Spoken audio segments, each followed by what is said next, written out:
Lo digo porque yo fui también como Valdivia alumno de Hans Reuter. Entonces, les decía que hay algunos que punzan boca abajo y otros punzan boca arriba. Mi posición es que hay que aprender a punzar en ambas posiciones.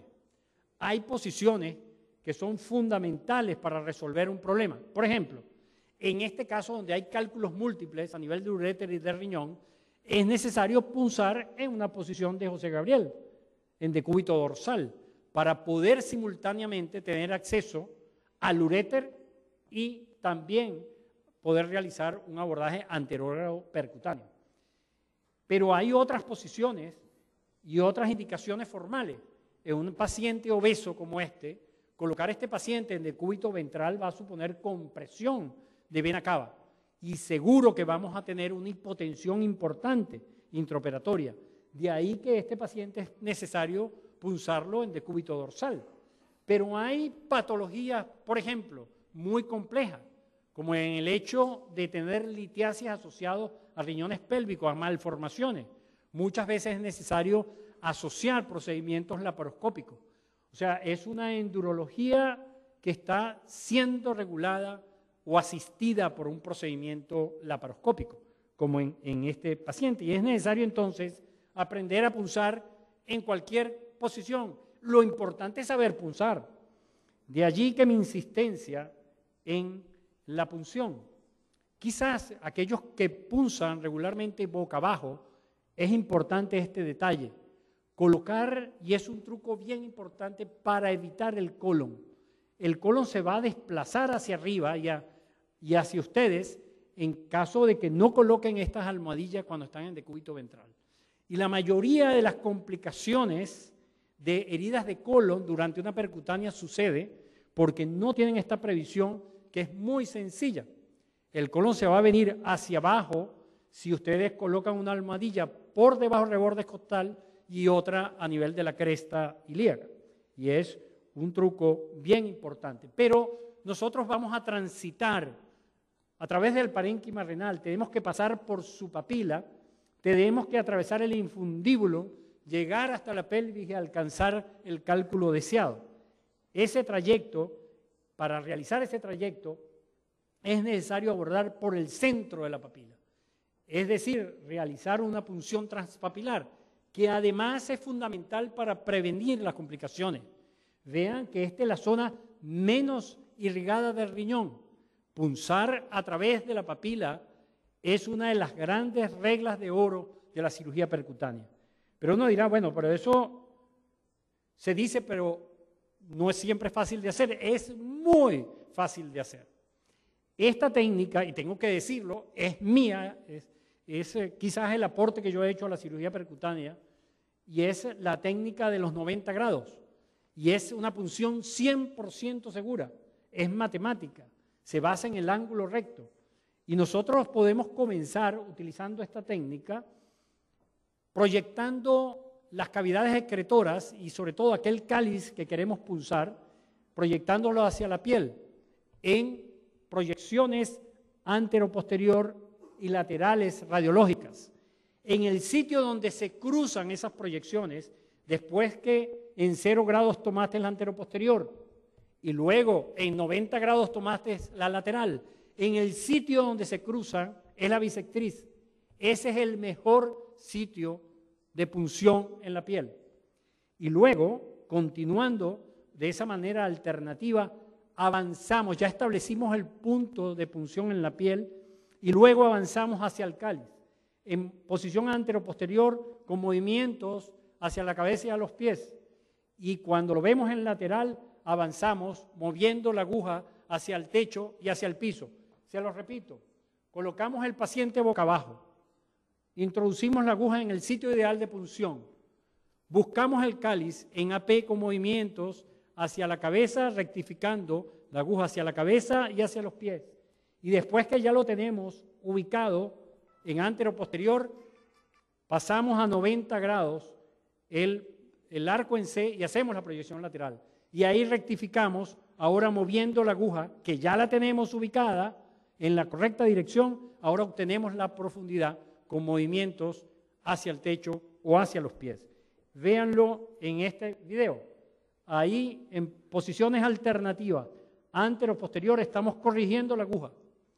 Si nosotros conseguimos que la aguja vea al centro de la papila, en antero, posterior y en lateral en 90 grados, estamos exactamente en el sitio. Vamos a realizar con toda seguridad una punción transpapilar. Otro detalle muy importante es la dilatación. La dilatación, por muchos años decían, tenemos que realizar la máxima dilatación, pero nos olvidamos que la papila tiene un tamaño, que tiene un diámetro, y que ese diámetro excesivo puede destruir la papila. De ahí que hemos avanzado hacia las dilataciones económicas. Si no es así, fíjense que los mismos fabricantes ya están produciendo camisas de trabajo de pequeño diámetro y también ya se están fabricando endoscopios de pequeño calibre, porque la menor dilatación es la mejor que ustedes pueden hacer. Yo no dilato por encima de 24 y en cálices estrechos no dilatamos por encima de 21, 18 e incluso hasta 12.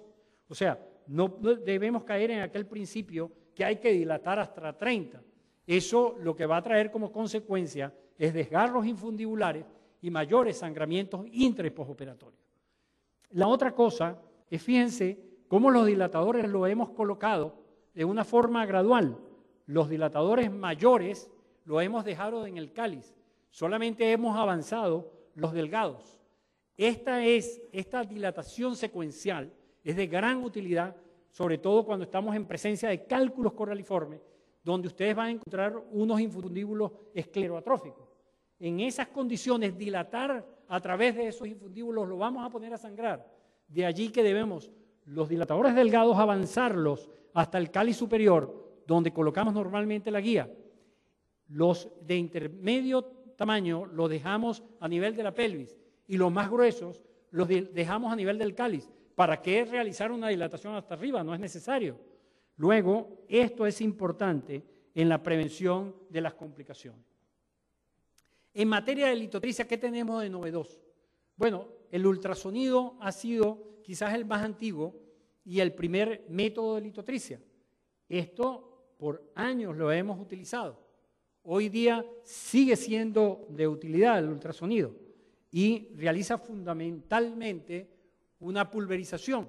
Pero ahora tenemos los litotritores neumáticos que producen una evidente y eficiente fragmentación. Y si combinamos ambos, podemos conseguir lo bueno de ambos, que es esta combinación que alguna casa comercial llama máster, donde se asocia el ultrasonido y el neumático, consiguiendo los beneficios de ambos, la fragmentación y la pulverización, además de que se pueden absorber el producto resultante. El láser es también una metodología muy buena, por cierto, costosa, pero muy buena, y sobre todo nos parece de utilidad para algunos casos de uréter y para cálices inaccesibles para evitar fragmentos residuales. Pero no quiero decir con esto de que el láser es imprescindible tenerlo. Yo creo que en el 98% de los casos podemos resolverlos con métodos de litotricia más económicos sin necesidad de tener el láser. Y se lo digo en estos países donde todo nos es de tanta dificultad. Aquí ven la actuación aquella combinada del neumático y el ultrasónico. No hay cálculo que se resista. La carga de ruptura de este aparato es potentísima y puede incluso con los cálculos de cistina, de oxalato de calcio monohidratado, y tiene los efectos de la fragmentación y de la pulverización en forma simultánea y además los aspira con la comodidad de que no tienes que estar realizando extracción repetida de fragmentos. Pero si quieres y necesitas realizar una extracción de fragmentos, también tenemos algo novedoso que ustedes ya conocen, que son las cestas de nitinol, y que yo pienso que es el mejor instrumento actualmente para extraer fragmentos en una forma rápida, cómoda y poco traumática. Creo que ha sido una de las grandes adquisiciones últimamente de los procedimientos endurológicos.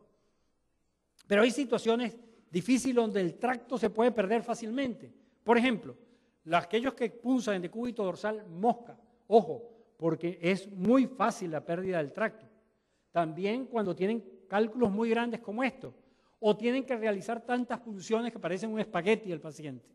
En estas condiciones, la posibilidad de que se salga o se pierda el tracto accidentalmente es muy fácil. De allí que lo que recomiendo es pasar a través del balón de oclusión, retrógradamente, un guiador que se recupere por la camisa de ampla. Y así ustedes tienen al paciente enhebrado, tienen la punta de la guía, la tienen en la uretra, y la otra punta la van a tener en el ampla.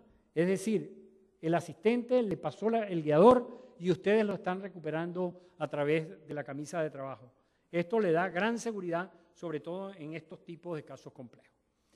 Hasta aquí, pues, terminábamos con la cirugía percutánea y realizábamos simplemente una colocación de una sonda y una nefrostografía que corroborara que todo estaba bien y dejábamos la sonda por 48, 72 horas. Hoy en día estamos, luego de estar seguros de que hemos extraído todos los fragmentos, de que el paciente está completamente limpio, este es el procedimiento que nosotros proponemos, que es dejar al paciente sin ningún tipo de sonda posterior. Fíjense, ese es un electrodo de bola cualquiera y común que introducimos a través del nefroscopio y estamos cauterizando progresivamente todo el tracto que hemos desarrollado de regreso, el tubeless famoso, y pueden ver que es muy efectivo el control, mismo hasta la grasa, hasta salir a la piel.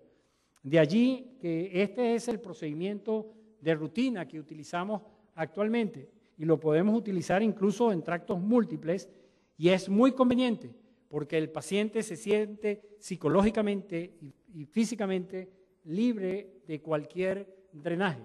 Fíjense los resultados. Los mejores resultados los hemos obtenido cuando coagulamos el tracto, porque muchos proponen retirar el tracto sin coagulación, otros proponen dejar un catéter doble J, pero en ambas condiciones van a requerir de analgésico, bien porque los coágulos obstruyen la vía excretora, bien porque el catéter molesta. La mejor opción es esta, un tubeless, pero con coagulación simultánea en el retiro. Finalmente, ¿cómo hacemos con esos fragmentos que se puedan quedar? Fragmentos ubicados en cálices inaccesibles. Uno, lo podemos desplazar de su interior con un catéter Cobra.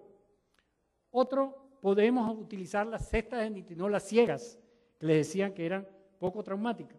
Aquellos que tienen dinero y pueden comprar un fibroscopio, son muy útiles, sobre todo para cálculos situados en el cáliz superior, donde estos equipos tienen mayor durabilidad y no se rompen. Pero hay un truco muy bueno, que es introducir unos cc de sangre en ese cáliz y luego que se coagula, ustedes retiran con una pinza ciega y se traen el calculito. Y es un truco que nosotros diseñamos, pero que funciona muy bien siempre que no haya estenosis infundibular. Y si hay estenosis infundibular, necesitan hacer tractos complementarios. Es necesario hacerlo. Y en este caso, fíjense, nosotros hacemos los tractos complementarios utilizando mini abordajes, es decir, mini abordajes. En este caso, posterior a una cirugía,